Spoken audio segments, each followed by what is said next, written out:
International law, अंतरराष्ट्रीय विधि। अंतरराष्ट्रीय विधि क्या है, इस पे हम चर्चा करते हैं।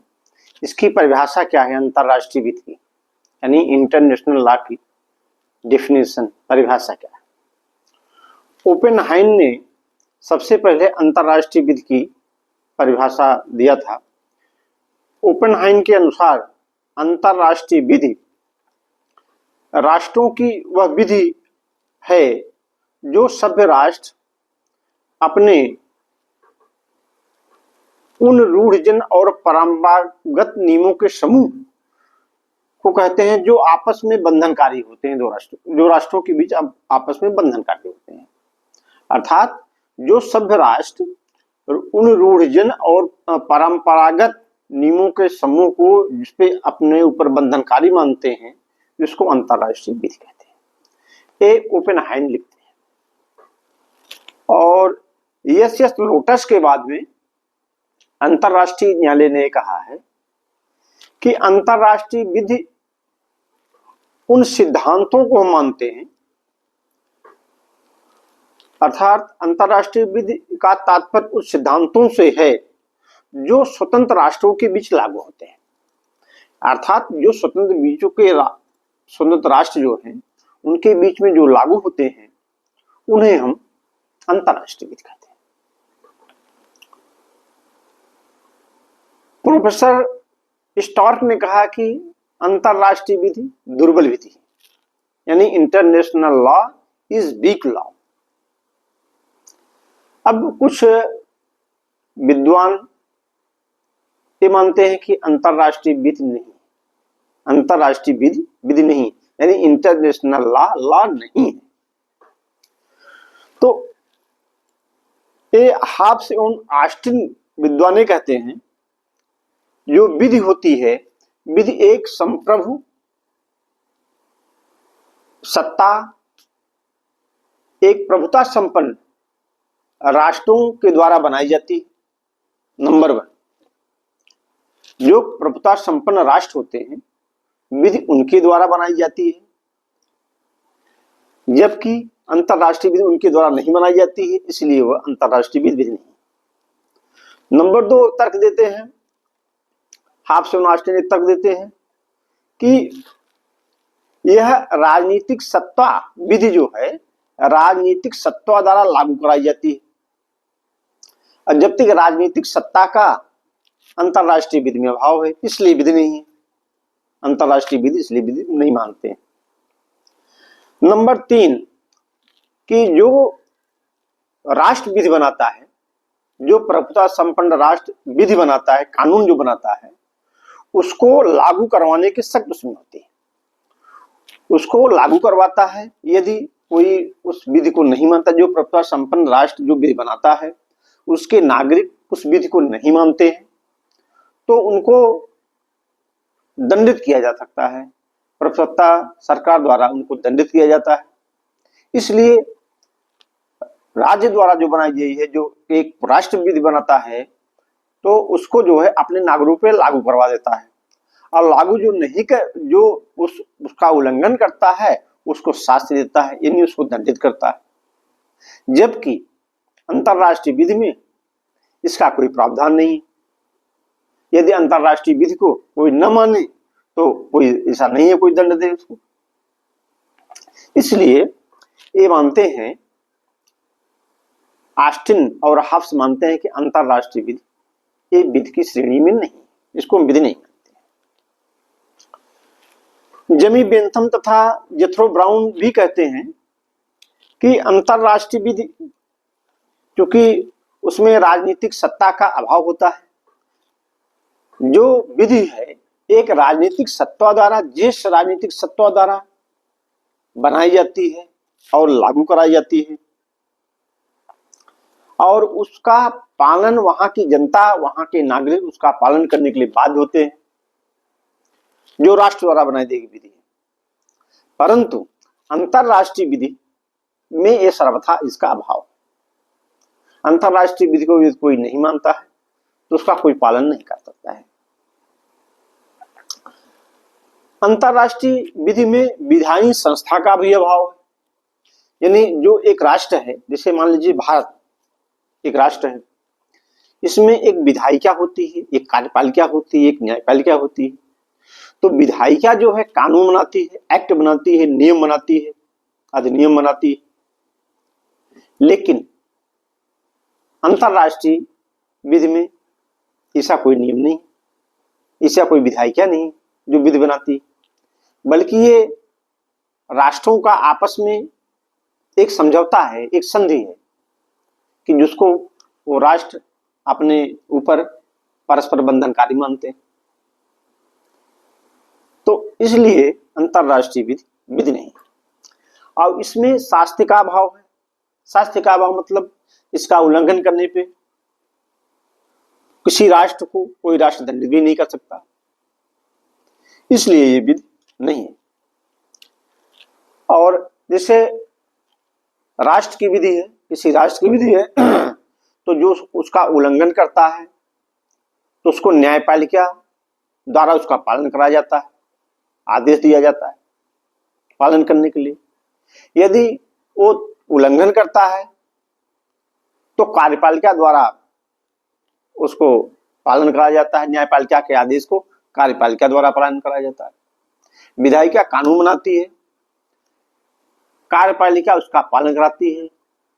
यदि कोई पालन नहीं करता है, कोई नागरिक पालन उसका नहीं करता है, तो न्यायपालिका को दंडित करती है। और दंडित जो करती है न्यायपालिका, क्रियान्वयन, दंड का क्रियान्वयन कार्यपालिका करती है।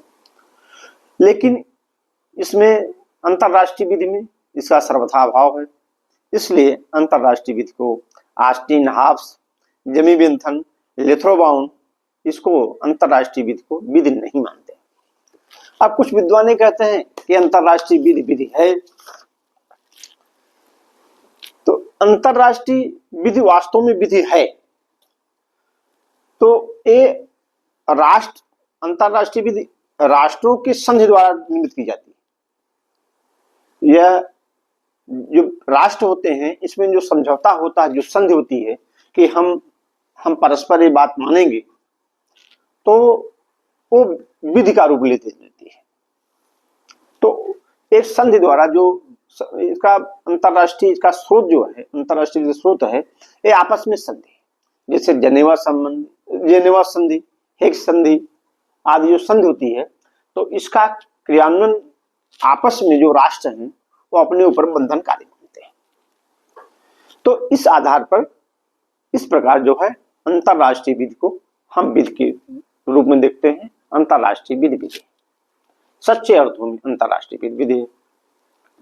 जब अंतरराष्ट्रीय विधि का कोई उल्लंघन करता है तो वो दूसरा पक्ष उसकी व्याख्या इस प्रकार करता है कि हमने उल्लंघन नहीं किया है, लेकिन अंतरराष्ट्रीय विधि को तब भी विधि मानता है, लेकिन कहता है अंतरराष्ट्रीय विधि को व्याख्या इस ढंग से करता है कि अपने आचरण से, कि उसके आचरण द्वारा साबित होता है कि वो सिद्ध करने का प्रयास करता है कि अंतरराष्ट्रीय का विधि का उल्लंघन उसने नहीं किया, उसको तोड़ के पेश करता है।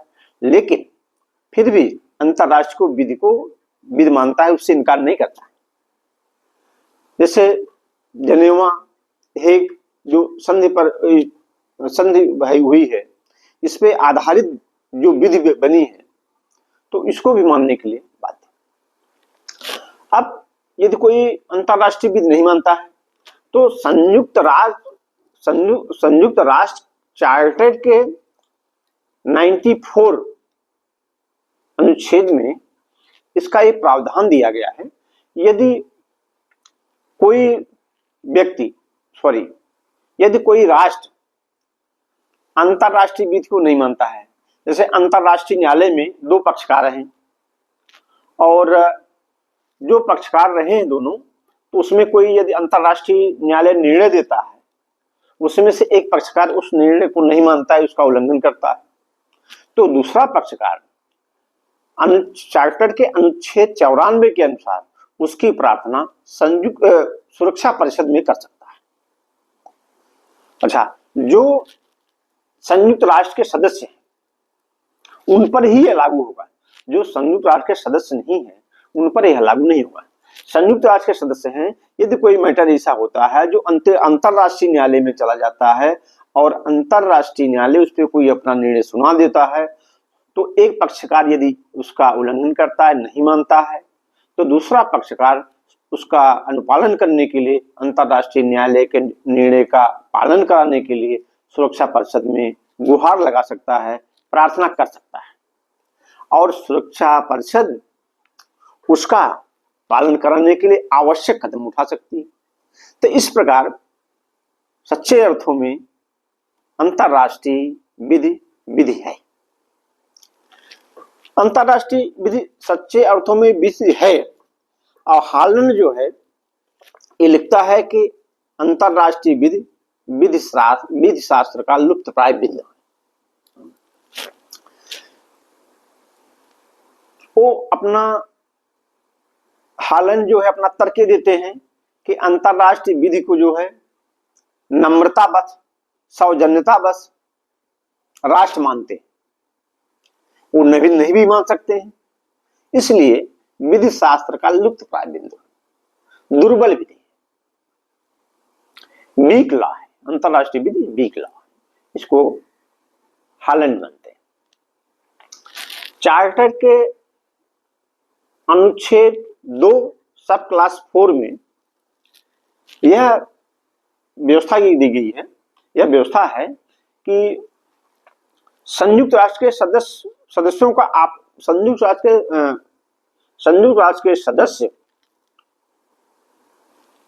राष्ट्र के सदस्य आपस में एक संकल्प लिया है कि हम एक दूसरे के विरुद्ध शक्ति का प्रयोग नहीं करेंगे, उसकी संपन्नता और स्वतंत्रता का सम्मान करेंगे। चार्टर के अनुच्छेद 2 सब क्लास 4 में यह प्रावधान दिया है। और एक दूसरे पर बल का प्रयोग नहीं करेंगे, लेकिन अनुच्छेद 51 में, चार्टर के अनुच्छेद 51 में यह भी प्रावधान दिया गया है कि उस स्थिति में कर सकते हैं आत्मरक्षा के समय, जब कोई राष्ट्र एक दूसरे राष्ट्र पर आक्रमण कर देता है तो वो अपना आत्मरक्षा जो है 51 चार्टर के अनुच्छेद 51 के अनुसार आत्मरक्षा के लिए अपने बल का प्रयोग कर सकते हैं। तो यहां जो है इस प्रकार हम मानते हैं कि अंतरराष्ट्रीय विधि सच्चे अर्थों में विधि है, क्योंकि जैसे विधि अपनी जो स्वतंत्र राष्ट्र है उसकी विधि विधायिका बनाती है। जैसे भारत में हमारी विधायिका जो है विधि बनाती है और उसका पालन कार्यपालिका कराती है, न करने पे न्यायपालिका दंडित करती है। उसी प्रकार एक संधि जो होती है, संधि द्वारा एक विधि बन जाती है कि जिसे कई राष्ट्रों की संधि हो गई कि हम लोग ऐसा मानेंगे, हम लोग इस पॉइंट पे, इस बात पे चीज मानेंगे, लेकिन वो नहीं मानते, तो अंतरराष्ट्रीय न्यायालय में दूसरा पक्षकार जा सकता है और जो अंतरराष्ट्रीय न्यायालय निर्णय देगा उसको सुरक्षा परिषद द्वारा लागू करवाया जा सकता है और सुरक्षा परिषद ऐसे कदम उठा सकती है जो उस राष्ट्र से मनवाया जा सके। तो इस प्रकार अंतरराष्ट्रीय विधि में भी अंतरराष्ट्रीय न्यायालय है। संधि जो है ये विधायिका का निर्माण करती है। जो संधियां होती हैं ये विधायिका से संबंधित कार्य करती है। जैसे विधायिका कानून बनाती है, उसे संधियां कानून बना लेती है, संधियों से कानून बन जाता है। न्यायपालिका जो है वो किसी विवाद के समय निर्णय सुनाती और सुरक्षा परिषद जो है उसको पालन कराने के लिए आवश्यक कदम उठा सकती। जैसे कोई राष्ट्र किसी राष्ट्र पर आक्रमण कर देता है तो संयुक्त राष्ट्र जो सदस्य हैं उसकी अपना गुहार लगाते हैं सुरक्षा परिषद में। सुरक्षा परिषद जब जैसा निर्णय करती है, जैसे आवश्यक कदम उठाती है, तो उसी प्रकार वो संगठित होते हैं, उसी प्रकार कार्रवाई होती है। अब आज का सेशन इतना, धन्यवाद।